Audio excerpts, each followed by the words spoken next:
everybody. This is Miss Trina with Chat with Trina, and I am here today with Mr. Keyun Dickson. Hey, hey, hey. Yay. Hey. Yes, the last time we was on film together, we was cooking. Well, I wasn't cooking, you was That's right. cooking. That's right. Keyun came to my very first apartment when I moved out on my own, him and his wife, and what's his name? Is it not Michi, but Mitch. Mitch. I was trying to think of his name the other day, but nothing to word. I know it's not Michi because I know Mitch Michi. Malty. Mitch Malty. Mitch, yes. They was in there cooking it up. And ever since I'm not a cook, but I know how to cook spaghetti. And ever since then I use the red onions now. That's right. I didn't know about red onions until then. I've been using them ever since. Yeah. But anyway, Keyun, thank you for joining me tonight. And this is Keyun of the Zydeco Masters. How y'all doing? Doing good. Doing real Everything good. going good. Y'all made it through. Yeah. Well, let me tell you what I saw. I'm gonna say, have you made it through Snowbit? I saw you on your bike, thugging it out on the bike in the snow. I tried to go get me some Shipley's donuts.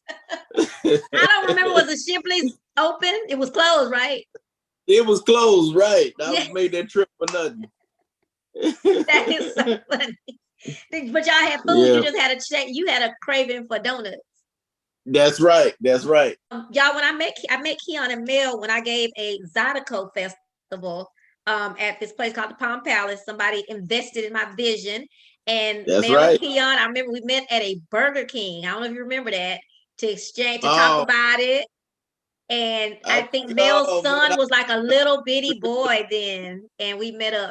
But anyway, they were my very first Zydeco at my Zydeco festival, the very first band that I booked, and they helped us. They helped me get that vision off up and running. And the only reason it didn't happen again was because someone bought the entire shopping center where it was going to be at. But otherwise, it would have definitely happened again. So I do want to thank you guys for, I don't know if I've ever had a chance to thank you for doing that with me and believing in me and joining that endeavor with me. Right. So are you originally from Houston?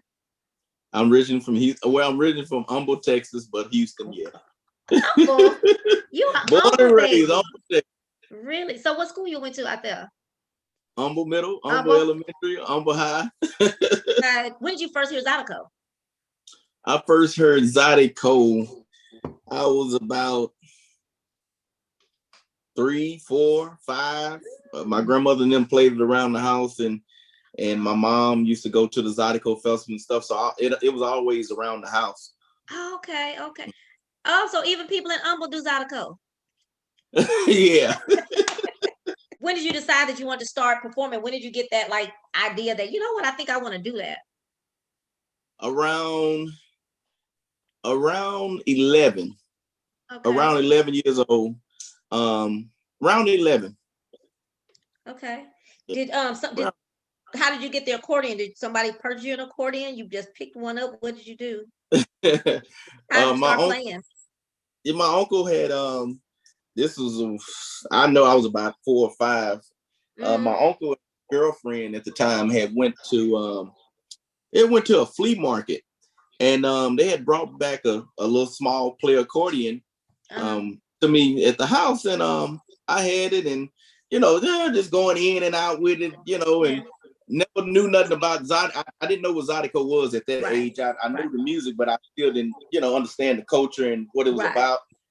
And I just played with the accordion, just always carried around, always had on cowboy boots and shorts. That's how I used to dress all the time, cowboy boots and shorts.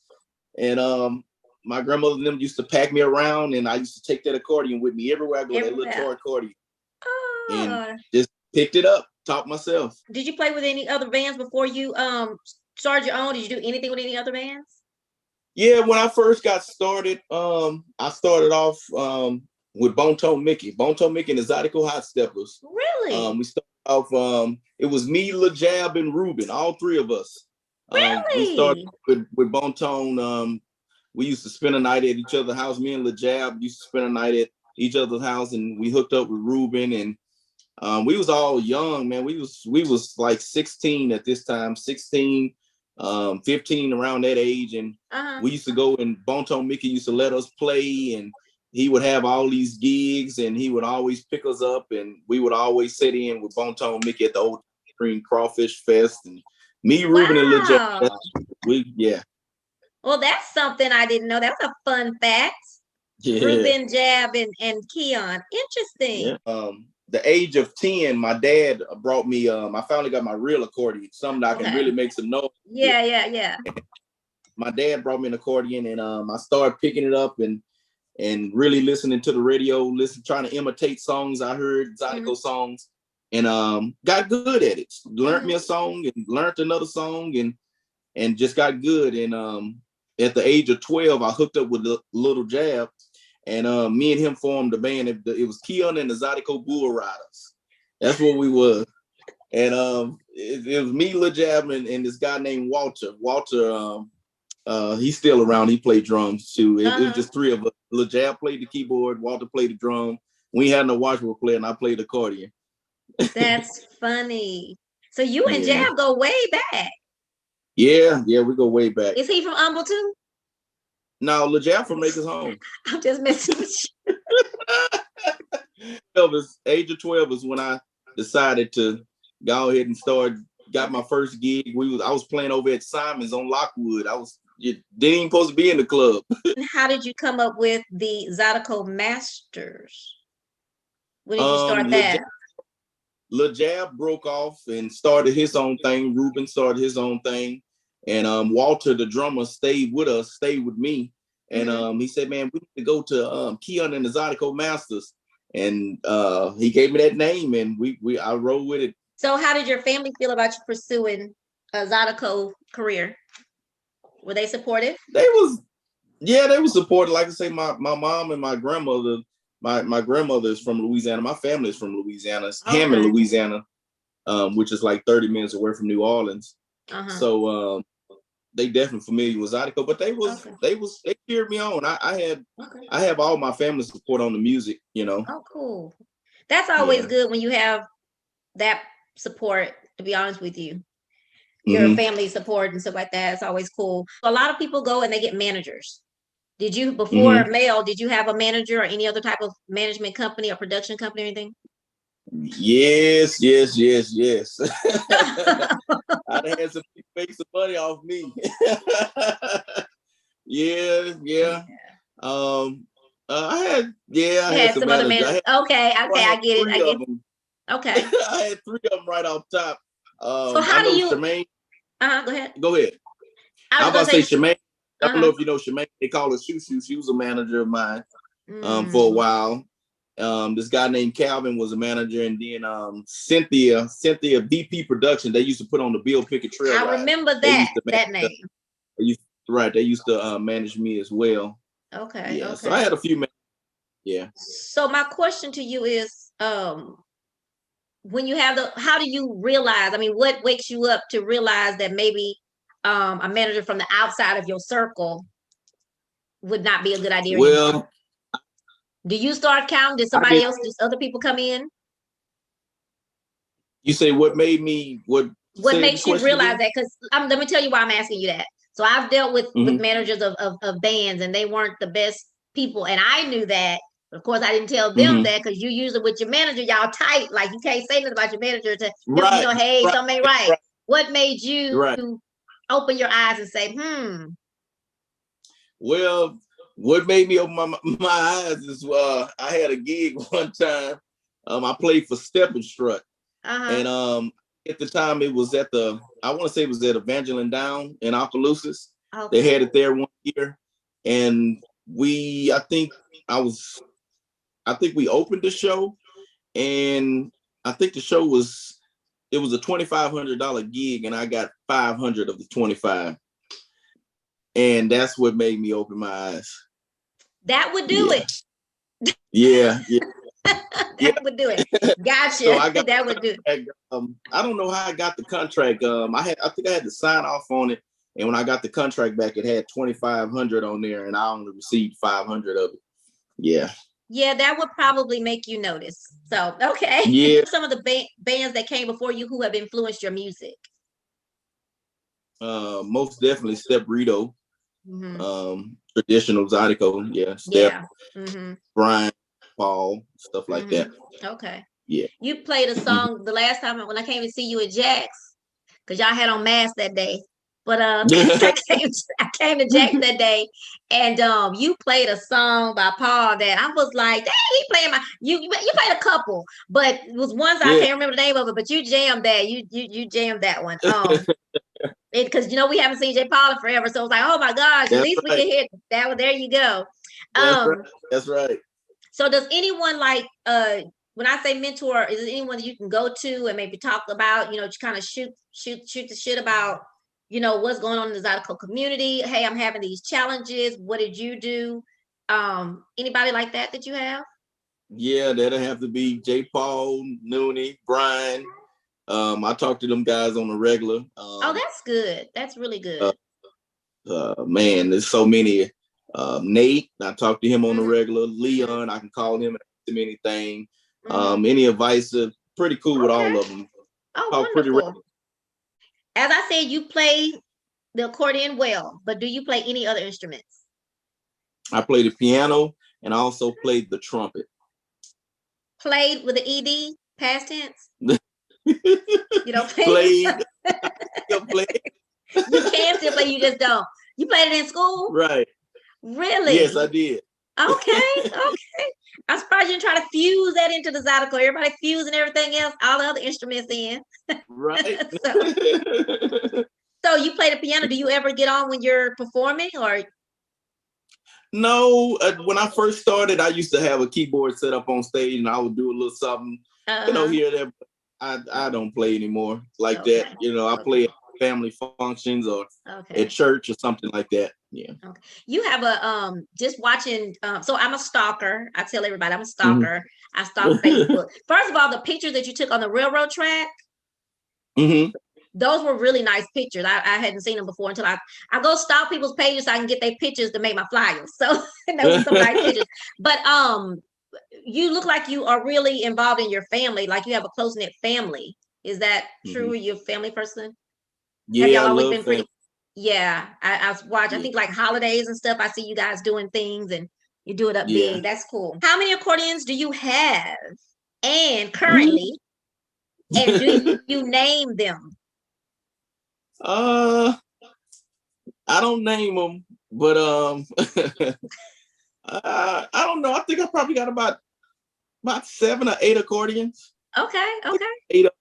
Yeah. I think they're beautiful instruments. I told that to Sean or Dwayne. I can say Dwayne now. I'm so excited. I finally got Dwayne. I can say it now. Sorry, Dwayne told me I was telling them they're such beautiful instruments to me. Yeah, they are. I pull, people don't know this, but I pull them out. Like if I'm at home and we don't have no gigs or just during the week, I will pull my accordions out and just set them up and just look at them. I don't have to play.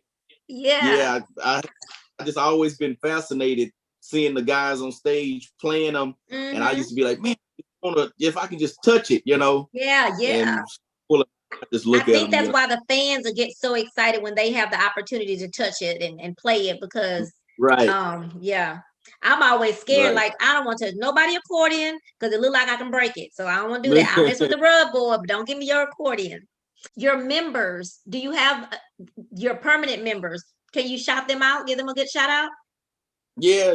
I want to give Kobe Cole. First of all, wait. First I asked y'all that just to see if y'all know their name, but no. I want to give Kobe Cole, aka Lil Rambo, my drum. Loyal, dependable, good friend anytime I need something. My bass player, Drew Turner. Like I say, loyal, dependable. And Mitch O'Malty. Mitch. Okay. And are they the ones that travel with you and they're always pretty much the main people? They've been with me for a while. Especially Mitch and Kobe. They've been with me for longer than 5 years. So wow, okay. Yeah, they've been with us. Do you think y'all are gonna get to do the Mardi Gras thing on the show again? I can't think of the name of the show right now. On Deborah Duncan? Deborah Duncan. Yeah, Mel was working on that. We was gonna try to do it this year. And the lady emailed Mel back. We was trying to do something virtual, like outside, but they want to do it. They didn't want to take no risk, Right. So I get that. We'll definitely be back next year. We do that every year on the Deborah Duncan. That's what I thought. I just wanted to make sure that was only because of the pandemic that y'all didn't do it this time. Okay. Right. I have a question for you. You use the sound box sometimes now. Why did you decide to start using that? Was it because to enhance things? What was your rationale for using that? Because I know Roger Troutman used to use it. Somebody else uses it, like a T-Pain. Is it T-Pain? T-Pain uses it. So what made you start using it? That's a big question right now. I know. That's why I'm asking. A lot of back on that thing there. Is it one you'll answer? Oh, okay. No, I'm gonna answer it. Okay. I don't know. It's different. I like it. Ever since I've been using it, I watch the audience when I use it. Some songs that work on and some songs that don't work on. But I still use it because I like it. It's different. You can't say, hey, he sound like, oh man, he sound just like Nate, or he sound just like Paul. It's different. I'll say, oh man, that's auto-tune, man. I ain't never thought about using no auto-tune in Zydeco, you know. It's just different. I wanted to be separated, you know. Okay, so that's like a little niche, a little extra. I get that. Right. I personally thought, when I first heard it, I thought it sounded good, so I didn't have an issue with it. But I knew it was a question that people asking, so might well ask. So I like it. It's different, and I seen Marcus use one.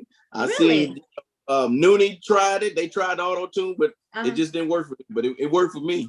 Yeah, and you probably just played it when you play around with it with different songs, just. Right. So you said you don't use it for all songs. I use it for everything, for all the songs. Okay. But it has a button you can hit and take it off. It's like a pitch correction. If you sing a note and it's in the wrong key, it puts it in the right key. Oh, okay. That's what it is. Okay, so it's called an auto tune. That's what this little thing is? That little thing that's what it's called? It's a voice box, but on the voice box, I'm using auto tune.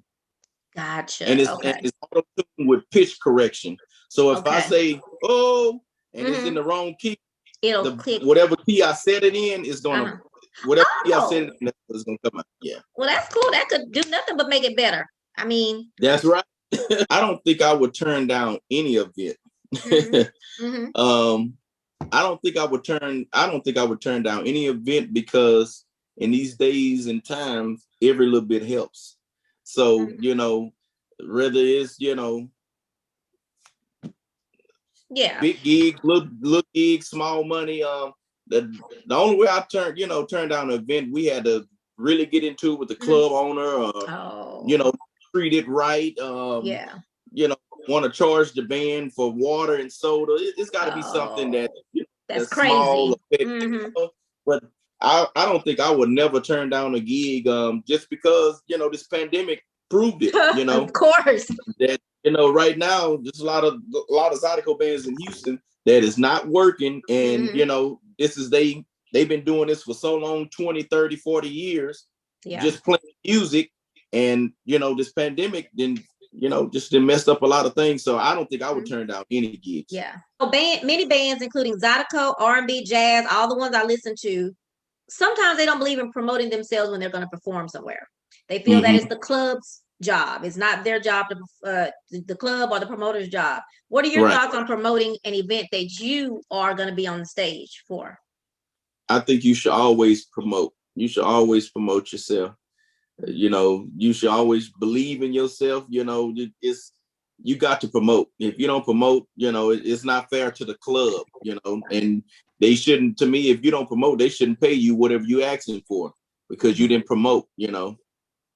So you have the understanding of, you know, how the club owners, their side of the business. Oh, most definitely. Yeah. Definitely. Yeah. I work with so many clubs. Trina is unreal, because I understand, you know, you want to charge this price, but you know, you don't have people coming in the door, so these people can make their money back. You know, so you just got to know how to wheel and deal and work, you know, and it'll work out in the long run. Definitely. And I would say that to people sometimes too. If you one time just help me get going, the benefits, you'll reap the benefits once we get this thing going. So I'm trying to, it didn't work for me so many times, over and over. So there are a lot of bands that even though they've been out a while, but they don't get the opportunity to gig as much as others. What is your formula for continuing to gig as much as you do? And I always want to say that I know you're phenomenal. Go get a wife-inger is one reason, but you got that right. Yeah, because I know she is a go-getter. And is that being a go-getter? What is your formula? Y'all's formula? What's your thing for continue to be able to gig as much as you do? Mel is number one. I don't know what else to say. Yeah. All I can tell you, I met Mel 10 years ago. She didn't know nothing. She knew what Zydeco was, but she was never booking bands or thought about booking bands. Right. Or anything to that nature. And I asked her to be my manager. I really wanted her to be my girlfriend, but I asked her to be my manager. And that's how that started. Oh, that's a good pickup line. I'm gonna use that. You don't try to find me a boyfriend. I'm gonna use that. Right. Your manager. That's right. That's funny. Okay. And so she just Mel works on it. Like I say, strategy. One of our strategies is be a people person. Don't be scared to walk up and talk to people and give people business cards. It don't matter if they say, hey, we're not looking for a band. Well, just take my card anyway. You know what I mean? Just never know. It's just all about being a people person, networking, just being a people person is how I get my gigs. People like my personality. They like to joke, and people will book you off of your personality, whether you know it or not, Yeah. I think something else is awesome about you, Keyun, is that you you're very diverse. You have a diverse fan base. Right. And I like that. And do you have any idea? Is it because you play at different places? Is that why you're able to attract so many different? Well, that goes back to me playing over the years, and you got to know how to judge your crowd. You can't go play for you know how I talk. You go play for the white folks, right? And think you're gonna play bounce that booty like a basketball. you gotta know how to judge your crowd. You gotta know how to read these people. You understand? So I thank God that I have the gift that I can play for the black folks and I can play for the white folks. Absolutely. I can do either one. Yeah. And you just got to know, as a musician, you got to know how to judge your crowd. Be like, oh no, I ain't gonna play that one because they ain't gonna dance. Yeah. You just got to know how to, you got to know what song to select. So what do you do if you're playing somewhere and ain't nobody on the floor dancing? I mean, does that bother you, or it's like, they just want to chill? Like, how do you feel? Well, I didn't have that happen before. Some people just don't know how to dance. Some people just. If I go play at a place and I know Zydeco people there, then that's where I'm going to interact. I'm going to call your name out. Hey, how you doing? How you been? We got my good friend such in the house, him and his wife. Or you interact with them to get them in the mood to want to dance. But if I go to a place like me and Step just played, we played at Prospect Park this past Sunday. Yeah. And Lil Nate and Leon, they was in town. Chris was in town, so the crowd that normally comes to Prospect Park wasn't there. Yeah. So we had a nice crowd, but it wasn't a Zydeco crowd. Right. So nobody really danced because it wasn't a Zydeco crowd. Yeah. So like I said, we experienced that this week. So Sunday, and people was bobbing their head and stuff, but they wouldn't get up and dance because they don't know how to dance. Right. The crowd that was there. Right. And what's good about that too, Keyun, one, your name, no matter what anybody would think or say, those people that was out there sitting bobbing their heads, those are the same people that will book you for something that they're having with their family, because they're like, oh, that's Zydeco, and they get to hear and get to listen and don't have the distractions, if you will. And just like me, I like live music, and be honest with you, sometimes I just want to go out and just listen to the music. Sometimes. Well, that's absolutely right. And a lot of people, when I play for the white folks, what they just want music so they can eat their crawfish. They don't want it loud. You don't need no kick. They just want to have some music, some live entertainment while they eat and drink and associate. That's it. You don't have to be loud or none of that. I know that you have played throughout the pandemic, and I understand, but did you add anything to your contract or your agreements that would make sure that you and your bandmates, maybe your fans, would be safe? No, we didn't. At the beginning of the pandemic, I started off at Chris Club at Club Manile. We opened Club Manile doing that's how it kicked off. We started there. Wasn't no Zydeco going on around, and Chris called me. I remember that. He asked me, did I want to play at the club? During the pandemic, because it was outside, on his patio area. but me and Mel had, made an agreement that when I get off stage, you have your mask on, keep your mask on, make sure you let the band members know to keep your mask on and things of that nature. But I never get put under contract, such and such, because you can't prevent it. If you get sick, I chose to come out of the house. Right. I get you. I went to a Zydeco. I went to Fuel Lounge. 2 weeks ago, I think. It was Leon and Ruben. And I ain't gonna lie, I almost fell out, but because I danced too long. The first one I danced and it was cool, but me and GW kept on dancing because when I get on the floor, I be like, I don't know when I'm gonna get another dance, so I need to stay on here until I. That's right. But I tell you, I had my mask on and I almost fell out. I ain't gonna lie. I kept that thing on because it was way too many people in that little bitty small place. It's a small space.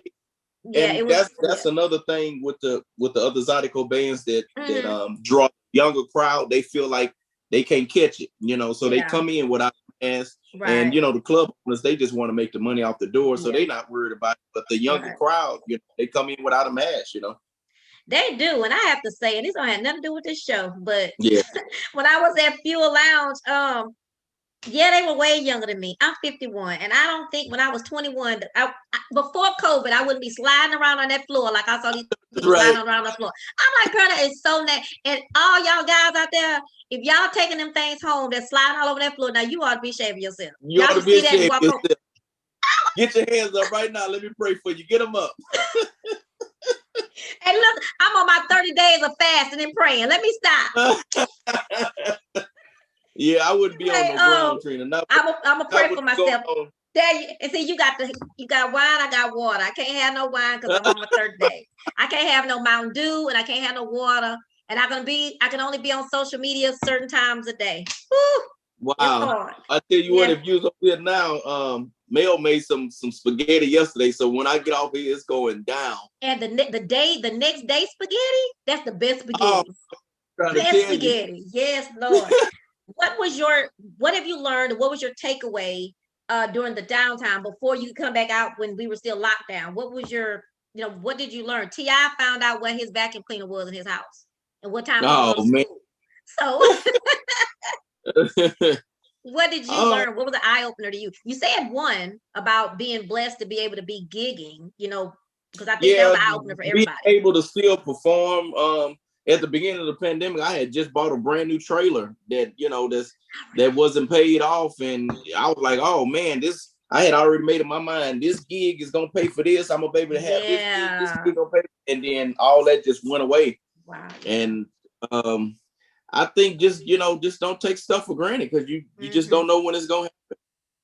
Spring break last year, when we left for spring break, we never returned back until 5 months after that. Yeah, okay, me too. Okay. So the 5 months that I was off, I got horses. So I was with my horses, taking care of horses, and I didn't do too much with the music until the gigs started picking back up. Chris called me and stuff like that, but I was just focused on. I got some chickens too. I got a bunch of chickens. And you got chickens? You got chickens, Keyun? Yeah, I got chickens. I get fresh eggs. I get them cakes to come out good. What is your biggest challenge in this entertainment business? More specifically, Zydeco. What would you say is the biggest challenge? Biggest challenge. There's so many, but yeah. I don't know, Trina. I'm just blessed. I don't. Okay. I mean, one of the biggest challenge. I can't tell you. Yeah. You just haven't had I guess the only challenge you've had would have been the pandemic, the 5 months of the pandemic at this time. Right. The pandemic. I can't say gigs. I didn't gig with pretty much I didn't been on a show with Keith Frank. I did shows with Paul and did shows with Nate. I don't have. I don't. One of my biggest challenges. A Grammy. I want a Grammy. That's what I want. Look, I'm add you in my fasting and praying. Yes. That's what I want. I want a Grammy. I want to do more than Houston, Louisiana, Beaumont. Beaumont. I want to go up. I'm trying to do other things. What's the most rewarding? That should be easy. making people happy. Yes, absolutely. Yeah. So that, I mean, I guess that's a passionate thing. When you do see people get out there on the floor and just having a good time, that Yeah. does something for you. Happy. What about when people, are you good at accepting compliments? Some people feel embarrassed. Like when people come and tell you how good you do, what? Yeah, God just told me this about 2 Saturdays ago at Jack's. I ain't gonna call his name out because he probably don't want his name out there. But Yeah. if you come to Jackson and you there, I'm gonna point him out to you. Yeah. But he's a tall guy that comes to Jack's. He used to turn on the ceiling fans. He's a bright skinned guy. They probably know who that is. But anyway, he came up to me about 2 Saturdays ago, and we had played. And after we got through playing, he had said, man, I just need to tell you something, but I don't know if it's going to take it. I said, man, well, just tell me, He's like, man, 5 years ago, man, I couldn't stand to hear you, man. But now, oh, man, I don't know if you got different band. He said, man, I'm not even going to lie to you, man. 5 years ago, I couldn't stand to listen to you. I said, well, yeah, I said, well, 5 years, I told him 5 years ago, I ain't like you. I was just messing with him, Right. He had told me that. He said, man, I'm gonna be honest with you. He said 5 years, I couldn't stand to hear your voice. That's what he told me. He said, I couldn't stand to hear your voice sing over the mic. But he said, now, man, I don't know what you did different or you got a different band, but man, y'all sound excellent, Wow, well, that was nice. So you was able to say thank you? Oh yeah, I told him that. I'm teasing. Some people, it's so hard for them to take compliment. They don't, they can't. So well, that was good, weird, but good. Right. Awkward, I think. Did you kind of hesitate, like you didn't know how to take it at first? Well, I kind of got mad for a minute. I ain't gonna lie, I got mad for a minute. Yeah. Like, huh? Just say, "Woo, you sound really good." That's right. He wanted you to know how better you have gotten, I guess. How long have you been cooking? Oh, I've been cooking just as long as I've been playing. I've been cooking since I was about 9. I used to always try to cook something on the stove, fry an egg or something. Keyun, you be wrong though. You be wrong for posting that stuff on Facebook like that though. Then you don't post just 1 or 2 dishes. You post a whole meal. I can't cook small. I tried it. I'm Trina, I'm telling you, every time I cook small, it come out nasty. Every time. I'm not playing. I don't care what I cook. If I cook it small, it comes out nasty. Oh wow. Okay. Every time. So who taught you to cook? Mom, grandma? My grandmother. My grandmother taught me how to cook. Always in the kitchen with her and learned how to do the mother pork chops and stuff with her. Yeah. Okay. Have you ever thought about opening up a restaurant or a food truck? Yeah, I got 2 trailers. I got my white trailer. I was thinking about making a food. Well, I was gonna make not a food truck. I was gonna do just all my baking stuff, all my sweet stuff out of at one time. But I'm always gigging and I'm working and I'm always doing something. I just if Maybe I ever left in the future, something that I do. Yeah. Yeah. So do you like baking or cooking better? About the same? Both, yeah. Okay.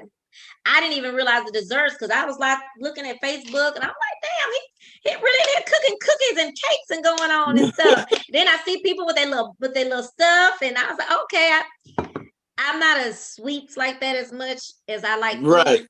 And see, I have a double chin now, so you can tell. Well, the sweets came up during the pandemic. I always bake, but I didn't know I could bake until the pandemic. I swear, I was not no baker until the pandemic. When the pandemic hit, I was the best baker in town. Wow. Okay. You just started doing it more. Right. I used to bake every blue moon, but when the pandemic hit, I think the pandemic until now, I probably did make, Trina, I'm not gonna lie, I probably made over 1,500 cakes out of this house. Crazy. And I ain't gonna tell you how many tea cakes. Oh man, imagine. Thousands of tea cakes. Thousands of tea cakes I pushed out of here. Yeah. Wow. Are tea cakes sweet? Like they look like they're not sweet. I never had one. Oh no, tea cake is not sweet at all. Okay, that's what I didn't think they look like. If you get a tea then why do people like them so much? I get because it's an old-fashioned cookie, an old-fashioned tea cake. It's something I don't like know a if it's a traditional kind of Louisiana thing, dish maybe. or country dish, but people love tea cakes. They not sweet at all. If they sweet, it's a Okay. sugar cookie. But No. if you ever have a tea cake, it's supposed to have a little bit of sugar taste in it. But not okay. Yeah. Okay. But it's not like me having no chocolate chip cookie. No. What about a cookbook? Have you ever thought about a cookbook? Doing a cookbook? Never thought about a cookbook. Never thought about one. Okay. Yeah. So if a young man, are you ever gonna do the show ever again, even every so often, maybe during the holidays, your little cooking show? That was cute. Me and Mitch talked about it. We talked about it recently about doing it. He works in the oil field, so his schedule is up and down. Yeah. I was telling him during spring break while I'm off, that we need to come over to his house, and we can, I do a 1-day thing, Right. So yeah, we gonna do another Y'all got to, show, because that was a good thing. We had it going for a while, and we had got up to 20,000 viewers. It was really good. It was good. Gosh, I'm trying to get 500, Keyun. But girl, stop. Child, it's a shame. It's a shame, but it's all right though. It's all good. It'll come. That's right. It's gonna come. I'll just keep on doing what I do. A man asked you about starting a Zydeco band, and someone may have asked you already. What advice would you offer him? Learn the culture first. Learn the culture. Learn what Zydeco is about. Zydeco is about family, fun, bringing people together. Learn the music before you just go and grab an accordion and learn 2 songs and you just jump and you a Zydeco band. It don't work like that. A lot of people think it work like that. It don't work. And like I say, I've been doing it. I've been playing Zydeco now for about 17 years professionally. Wow. So just learn the culture, learn what Zydeco is about, and just it's a small Creole culture. Like I say, I'm not Creole, but my family is from Louisiana. But it's a lot of people that paved the way for me to do what I'm doing, like the Clifton Cheniers and Amadi Adawan, people like that, people that went through the struggle and had to go play for these different kind of folks and being treated how they was treated, just staying the culture and what it's about. But Zydeco is about family and fun, and when you hear Zydeco, it makes you happy right away. It's just good fun music. Yeah, it makes you happy and want to dance. Right. I would tell them learn the culture, and if this is something that you want to do, really, really, stick to your craft. There are some bands, some of my favorites, and they don't get gigs as often. And they come to you and say that, well, I just feel like giving up because nobody's coming and nobody's booking me as much. What would you say to that? Then you need to look at yourself and see what can you do to make your music better, or what can you do to draw. Sometimes you gotta sit down and you gotta go back and watch some of your videos, see what you're doing wrong. It can be a certain band member you have in your band that just don't have what you have. It can be, you can have the baddest guitar player in the world, the baddest bass player, but your drummer sucks. It's just certain. You got to go back, review the videos, look at some of the stuff that you're doing, and be like, okay, and compare it to some of the people that's gigging more, or just compare. But a lot of times I tell people, go back and look at something you just played last week, or you did a festival. Look at your video and look at your band. See if your band sound like what you've been hearing from other bands, stuff like that. That makes sense. That makes a lot of sense. In my mind, I know there's a band. I would never say the name of the band out loud, but I think about that too. And with this particular band, I'm thinking to myself, there's so much talent, but I believe some people need to be out and outside. That's right. That's right. If you revamp that part, I believe you. That's what it is. That's what it is. But I know, sometimes I guess the connection is hard and that's the thing, to be a leader, to be a supervisor, to be a manager, any of those things. And a band leader is all of that. You got to be able to let go. Today, they don't even understand the what we have to go through as being a band leader. It is crazy, It is so crazy how, you can play a gig here, or you can stay booked all the time, and you have your band members. If you got a certain person in your band, they would click up with your other guy. Oh man, Keyun making more money, man. Absolutely. And that kind of money. You understand what I'm saying? Yeah. But you gotta know your band members, have a relationship with each one of them, and you'll find that bad apple and you'll get rid of it. You will. Yeah, exactly. That one will float to the top. That's right. That's right. That's almost like when you think about old bands like the Temptations and all these bands that broke up. That was like the reason, because one person came in and was like, or either somebody, you know, you can have your own band, or you better than them, or that kind of stuff. That's right, Trina. I can go buy F-250 tomorrow, and the band like, he got to making more money than what he say he make. I have a job. Get a job. You know, and a lot of musicians don't have a regular job, but I would get a job and you can get what I have. Yes, absolutely. That is so funny. While you count my pocketbook, favorite thing to do to chill and relax? Oh, I like doing stuff with my family. Me and Mel will go somewhere, and I'll go to my grandmother's house, my mom's house. I like doing family stuff. Cooking, riding the horses, or going to the casinos. I just like doing my family. My grandmother is funny. You will swear up and down she's burning that sister. She's funny. Oh, really? So yeah, but just doing a lot of family stuff, cooking. Yeah. Bowling. Remember we went bowling? Yeah, we went bowling recently. Bowling is fun. Really? Yeah. Okay, now that we're getting the numbers down, what is one bucket list item that you and Mel have moved up in priority that y'all want to do?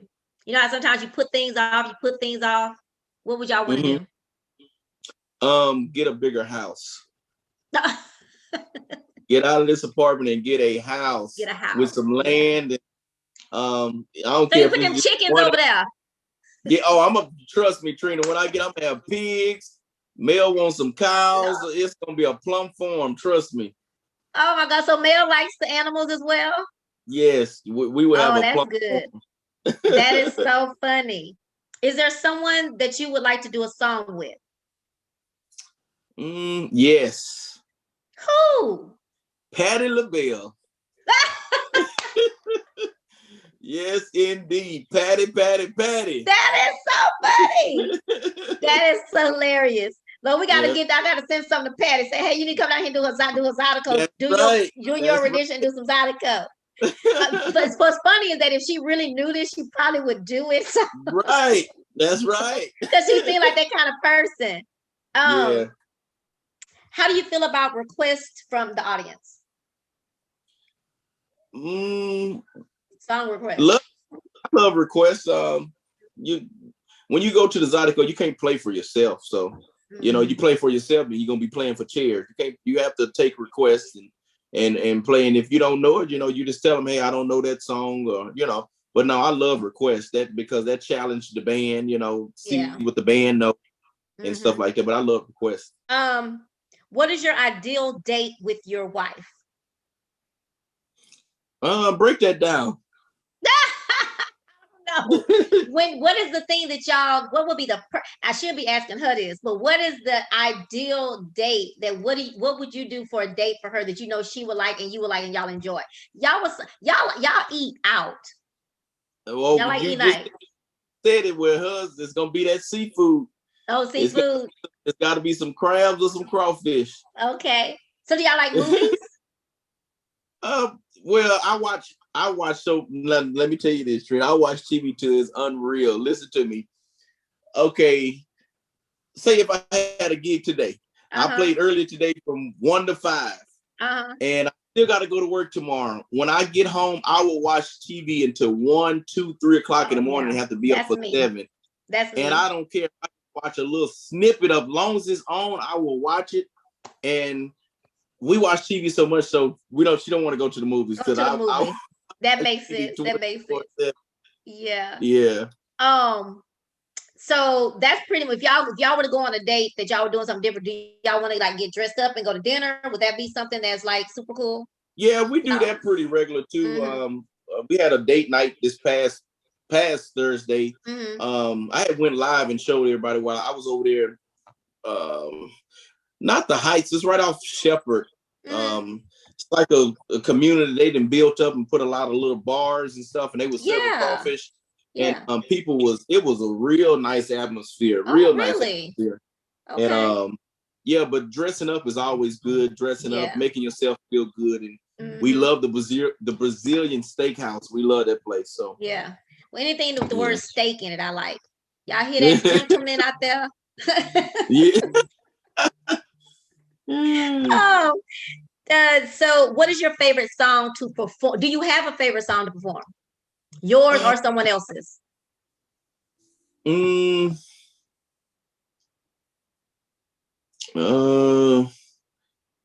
I love to perform Bounce That Booty Like a Basketball. The one you can't play for the other folks.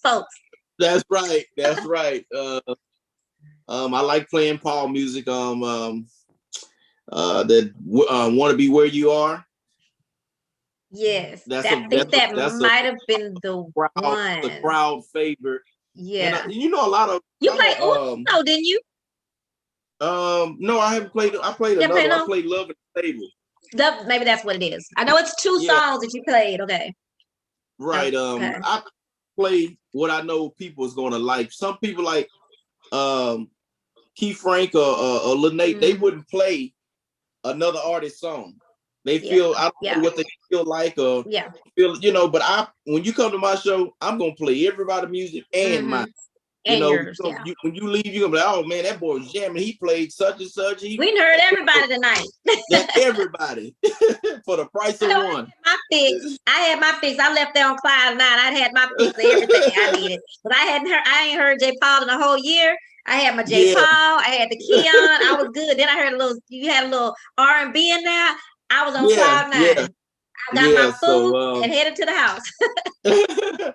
But yeah, one of my favorites will be the Bounce That Booty, because as soon as I hit it, everybody jump up. All the women jump up. You know, everybody's so excited, and that's one of my favorites.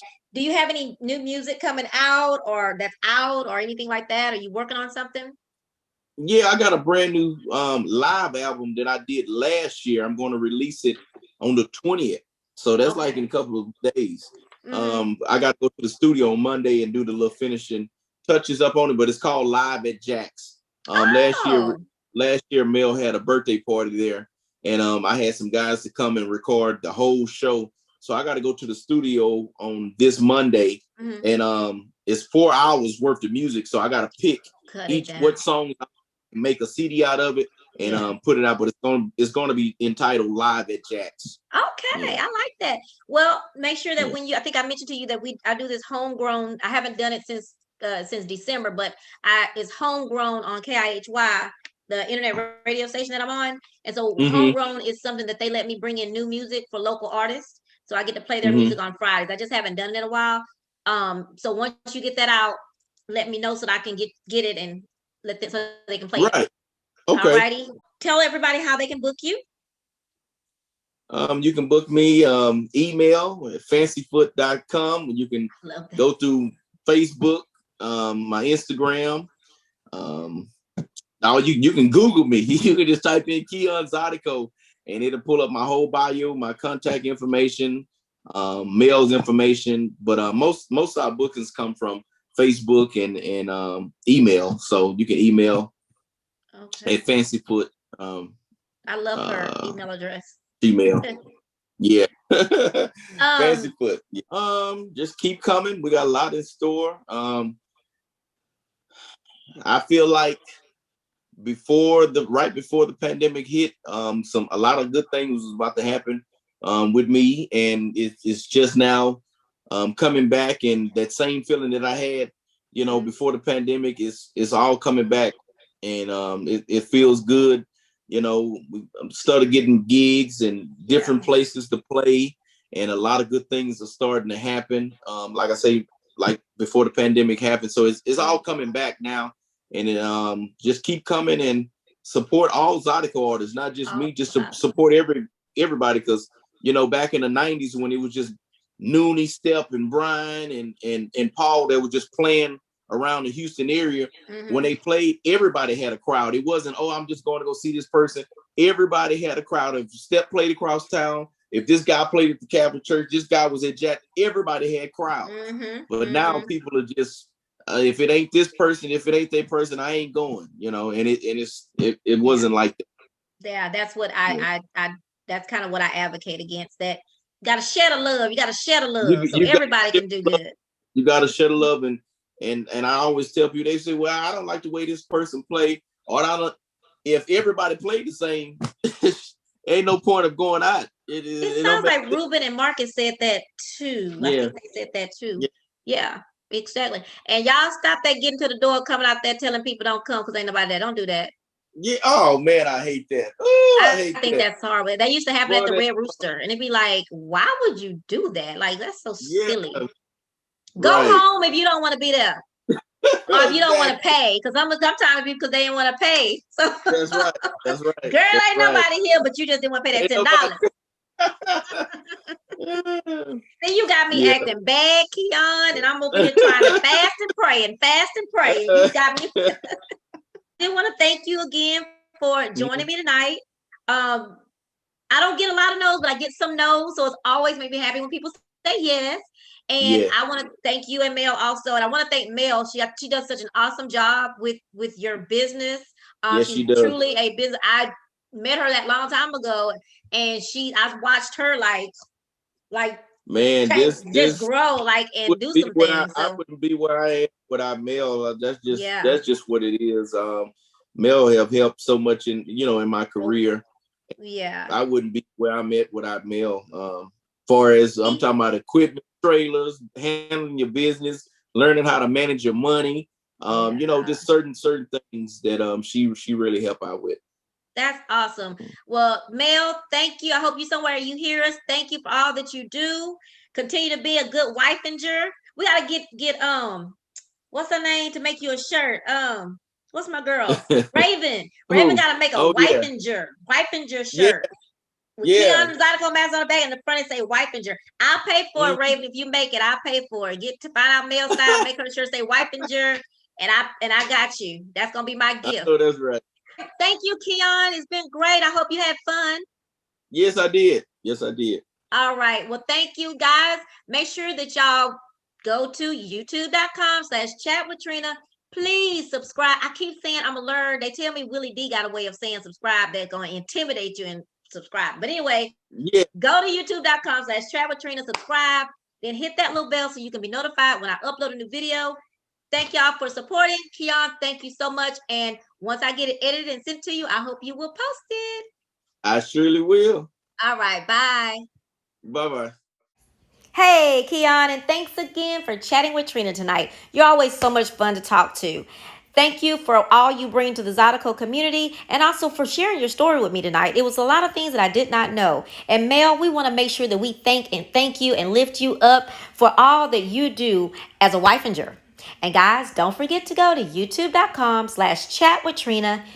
Subscribe and then hit that bell so you can be notified when I upload a new video. And also, if you're interested in joining me on Chat with Trina about your new hobby, promoting your event, promoting your venue, anything that you may want to come on Chat with Trina for, go to chatwithmisstrina@gmail.com. Or you can always hit me up on any social media platform. I'm all over. All right. Thank you guys. And I appreciate your support.